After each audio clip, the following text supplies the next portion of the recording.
Hello and welcome to another version of I'm too tired to be doing this, but I left chicken out thawing all day in anticipation of making these chicken nuggets for dinner, and then we came home and ordered a pizza. So let's make some chicken nuggets, chicken tenders.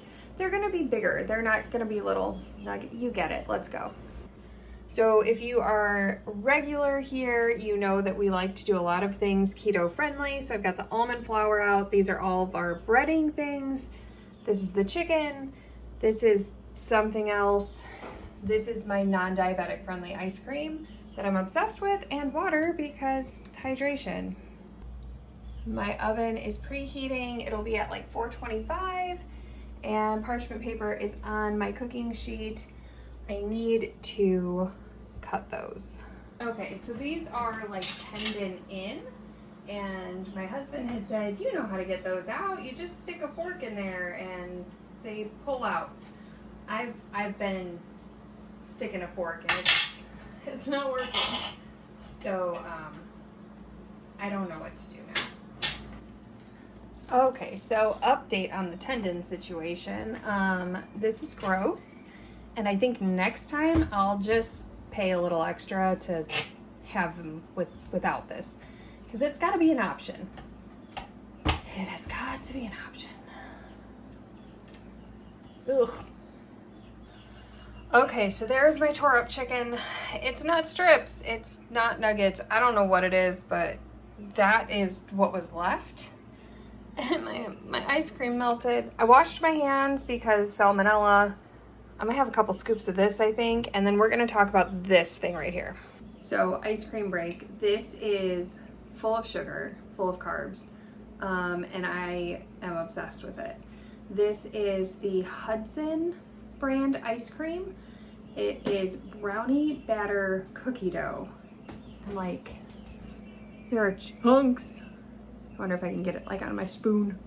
There's chunks of brownie and cookie dough. It's so good. I could eat this all day. All day. Like, what's for breakfast? Ice cream. Oh, you had lunch? What was it? Ice cream. Okay, so for this recipe, we need 1 egg and 1 tablespoon of mayonnaise. We are gonna mix those together in a small bowl, and then all of this stuff is going into the big bowl.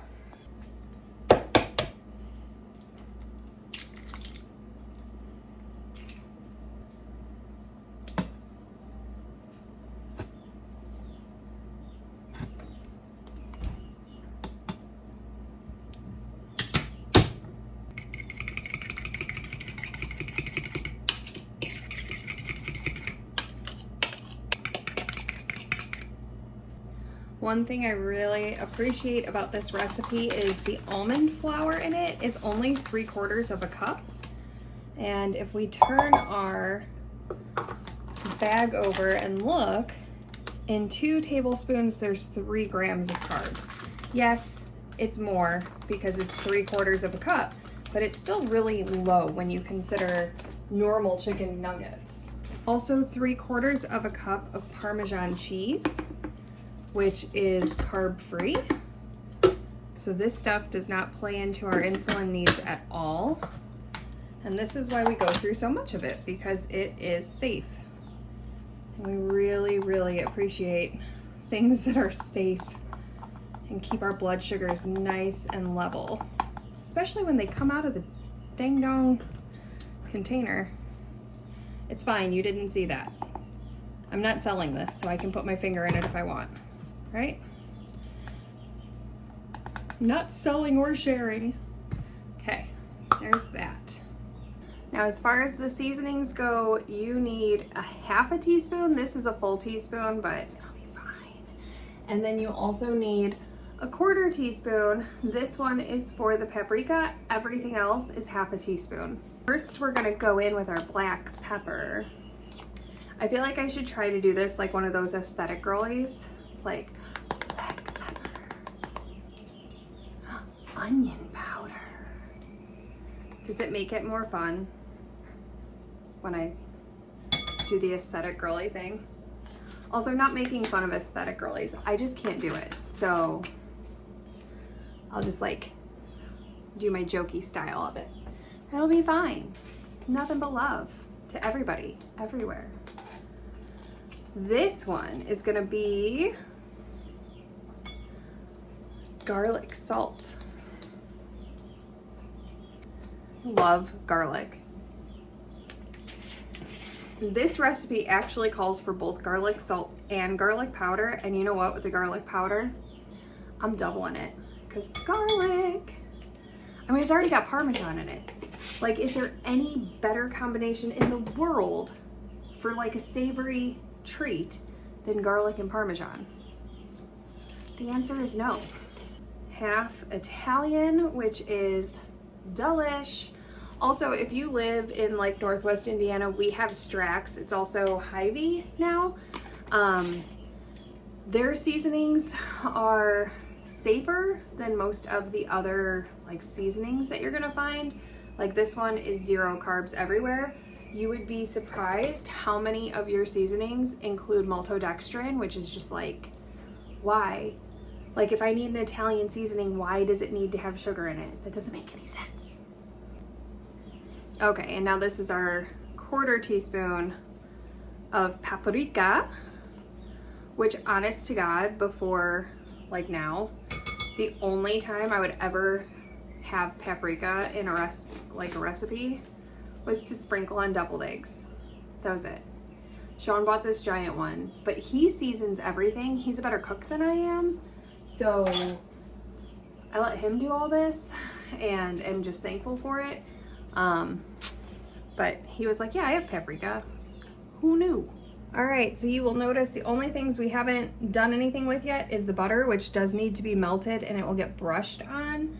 I'm just gonna use my teaspoon measuring cup to mix this because I don't have a dishwasher. I am the dishwasher and I'm gonna have to clean this anyway. I'm not dirtying something else.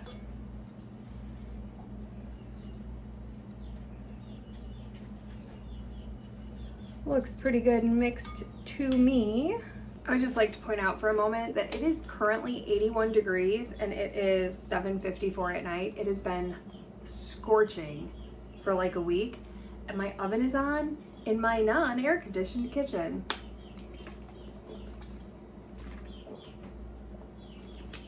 I'm a fall girl. Okay, so with my sweaty face, here's what we do now. We are going to dip the chicken into our mixture of egg and mayonnaise, and then we are going to dredge it in this, and then we're going to put it on the pan, coat it with butter, and bake it. Should be like 15-ish minutes. Weird clumps of chicken. I missed some of this tendon. It'll be fine.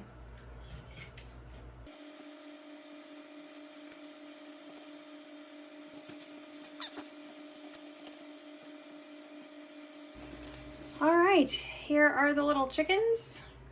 And there's my melted butter and my brush. I'll brush that on there and then they can go in the oven. We are preheated and ready to go. All right, now we take the painted ladies and we put them in the oven. Oh, it's heavy and it's hot. I'm going to take a minute or two to finish my ice cream soup. And then we've got dishes to do because we don't go to bed with our sink full of dishes. Even if it is already bedtime. I can't go to bed anyway. Oh, I didn't set the timer. Good thinking.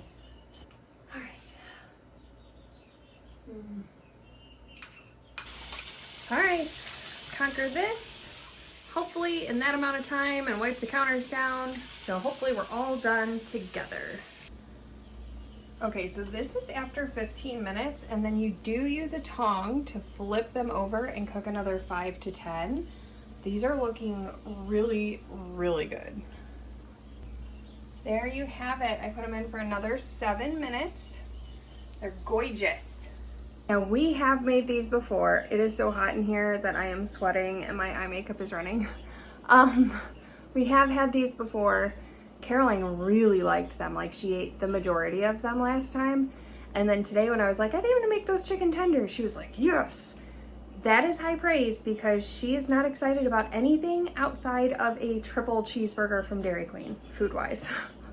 So I hope you guys will try this. I will see if I can find the link to where I got this recipe so that you guys can see that. It's a winner for us.